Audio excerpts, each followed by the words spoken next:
बानजायनायाव खुंजादों 17थि बैसागु फोरबो फालिथाय।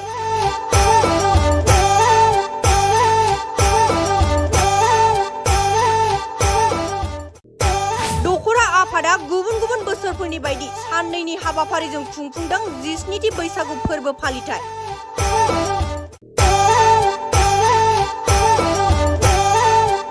बड'सा हाउसनि गेलेग्रा फोथाराव माखासे हाबाफारिखौ लानानै खुंफुंदों बैसागु फोरबो फालिथायखौ।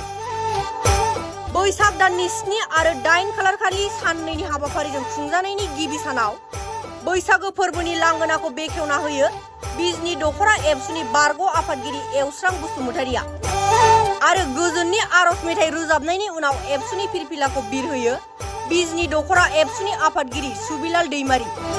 बैसागु फोरबोनि फिरफिला बिरहोयो बैसागु खुंफुं आफादनि मासिगिरि देरहासार गयारिया।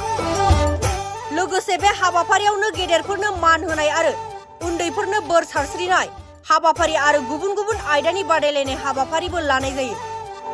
मख'नो गोनांदि दिनै गिबि सानाव जर'खायै दोरोङारि दामजु दामनाय बादायलायनाय, बैसागु सेंग्रा आरो बैसागु सिख्ला आरो देमसि मोसानाय बादायलायनाया जागोन। गुबुन फारसेथिं नैथि सानाव मिरु एबसुनि आफादगिरि खोरोमदाव औवारिनि बाहागो लानायाव बिजनी दखरा एबसुनि सिङाव थानाय मेट्रिक आनजादाव बर' बिजोंजों फरायनानै टप 10 मासि आवग्रिनो हानाय फरायसाफोरनो सानजारां लकेश्वर ब्रह्म देरहासार बान्था 2026 गथायगोन। बिजनी दखरा दुलाराय बर' फरायसा आफादनि बानजायनायाव देग्लाय 1433 रंजालि बैसागु फोरबो फालिनाय, दखरा एबसुनि देग्लाय 17थि रंजालि बैसागु फोरबो फालिनाय बेखौ दिनै 21 आरो 22 एप्रिल 7 आरो 8 बैसाग दिनै आरो गाबोन साननैनि हाबाफारि लानानै गाजा गोमजायै खुंफुंनो सिगांगासिनो दङ। दिनै गिबि साननि हाबाफारि जोङो लांगोना बेखेवनाय, एबसुनि फिरफिला बिरहोनाय आरो बैसागु फोरबोनि फिरफिला बिरहोनाय बे हाबाफारिखौ मावफुंखांबाय आरो दसे उनाव गुबुन गुबुन आयदानि बादायलायनाय हाबाफारि बेखौ बेखेवखांबाय। दा बे हाबाफारिया सोलिगासिनो दङ। उन्दैफोरनि हा दै गेलेनाय, एम्बु बारनाय गेलेनाय, लोगोसे आइजोफोरनि मासि सिख'नाय गेलेनाय, दिरुं बोनाय दालाइ एबसुनि गेजेराव आरो आइजोफोरनि गेजेराव दिरुं बोनाय बादायलायनाय बे हाबाफारिफ्रा जागोन। आरो मोनाबिलि समाव जोङो मोसानाय हाबाफारिबो लानाय जादों। बादायलायनाय बैसागु मेथाइजों हारसिं मोसानाय अडिअ'जों गुबै बैसागु मेथाइ जानांगोन, मडार्न बैसागु जों बेखौ खाबु होआखै। लोगोसे देमसि मोसानाय बादायलायनाय, देमसि मेथाइखौबो जों नुदों दिनैहाय गोदान देमसि दिहुनदों गोबां जायगायाव। नाथाय जोङो बेखौ बे हाबाफारियाव बादायलायनाय हाबाफारियाव जों खाबु होनाय नङा। गुबै देमसि मोसानाय मेथाइ बेजों बादायलायनाय हाबाफारि जों बेखौ लानाय जादों। लोगोसे बैसागु सेंग्रा आरो बैसागु सिख्ला बादायलायनाय बे हाबाफारिया जागोन दिनै सानसेनि गेजेराव। आरो जोङो गोबां बिजनी ओनसोलनि रायजो राजा बिथांमोना बेवहाय बादायलायनो फैदों। जोंनि आइजोफोरनि दिरुं बोनायाव बाहागो लानो थाखाय बिजनी दखरा एबसुनि सिङाव थानाय गुबुन गुबुन गामिनि लोगोसे बिजनी नोगोरनि आइजोफोरा बेवहाय बाहागो लाफैदों।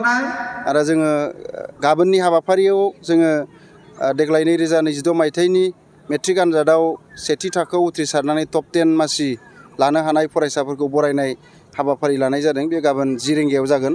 आरो बेवहाय जोंनि दुलाराय बर' फरायसा आफादनि मानगोनां आफादगिरि खोरोमदाव औवारि बिथाङा बाहागो लाफैगोन। लोगोसे बेलासे 2 रिंगायाव जोंनि बैसागो मोसानाय बादायलायनाय बे हाबाफारिया जागोन।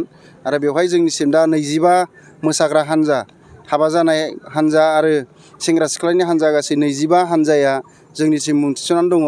बेवहाय बाहागो लाफैगोन, बादायलायनायाव बाहागो लागोन। दा जोङो खावलायदों गासैबो बिजनी ओनसोलनि रायजो राजा सानसुमै नोंथांमोनखौ दखरा एबसुनि जि आलादा नोजोरजों गोदान सानस्रिजों जोङो रंजालि बैसागुखौ गाजा गोमजायै जि फालिबोबाय थादों थांनाय 17 बोसोराव, देग्लायनि बे 17थि रंजालि बैसागु फोरबो फालिनायावबो नोंथांमोन बयबो मदद खालामफैगोन जोङो दखरा एबसुनिफ्राय खावलायहरनाय जादों। आरो जोङो बे बैसागु फोरबोखौ गुबुन गुबुन समाव जोङो गुबुन गुबुन हाबाफारिफोर लानानै जों खुंबाय थानाय जादों। थांनाय बोसोरसिम 4थि खेबनि थाखाय जोङो बोसोरब्रै दोरोङारि खान्थि दिन्थिफुंनाय हाबाफारिजों बैसागोजों लाफादों। नाथाय देग्लाय थांनाय जानुवारियावसो बर' थुनलाइ आफादनि जथुम्मायाव दिन्थिफुंनाय हाबाफारिखौ मावफुंनायखाय जोङो बैसागोजों लाफानाय जायाखिसै। फैगोन बोसोरनिफ्राय बेखौ कन्टिनिउ जोङो दख'रा एबसुआ खालामलांफिनगोन। दा बेवहाय जों आसा खालामो दख'रा एबसुआ जिबायदि नोजोरजों बैसागु खुंदों, बिजनि ओनसोलाव जोंनि गोबां गामिफ्राव जोंनि एबसुनि स्टाइलजों बा दख'रा एबसुनि नेमखान्थि बायदियै बैसागो फालिनायखौ जों नुदों। आरो जों सानो बर' ओनसोलफोरनि गेजेराव बिजनि ओनसोलावनो सोद्रोम गोनां बैसागु रंजानाय, आब्रुथि गोनां बैसागो रंजानाया जायो। आरो बेखायनो जोङो बेखौ लाखिलांबाय थानांगोन। जोंनि दुलाराय बर' फरायसा आफाद बिजनि आन्सलिकनि जि थांखिमोन बैसागु खुंनायनि, गामि गामि बैसागु खुङो, नाथाय डिसिप्लिन जानो नागिरा। दा नोगोराव थाफैनानै नोगोर मोखाङारि जाबोनाय लोगो लोगो जोंनि जि दोरोङारि फोरबो, जोंनि माहारियारि फोरबो बैसागुखौ बावलांनो नागिरनाय मोनसे थासारि।